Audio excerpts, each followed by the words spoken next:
বাংলাদেশের হিন্দুদের ওপর অত্যাচার, মন্দির ভাঙচুর, এসবের মধ্যে তাদের নিজের দেশের গৌরবের ইতিহাস ৭১-এর মুক্তিযুদ্ধ।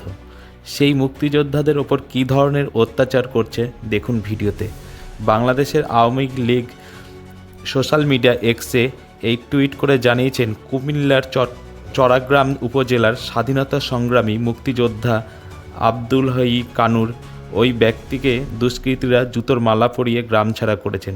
তার দোষ, তিনি ১৯৭১ সালে মুক্তিযুদ্ধে লড়েছেন, বাংলাদেশকে পাকিস্তানের হাত থেকে মুক্তি করেছেন, তাই তার এরকম নির্লজ্জ পরিণতি করল বাংলাদেশের মৌলবাদী সরকার। এ বিষয়ে আরও জানতে কলকাতা সমাচার চ্যানেলটি লাইক করুন, সাবস্ক্রাইব করুন ও বেল আইকনটি প্রেস করুন। ধন্যবাদ।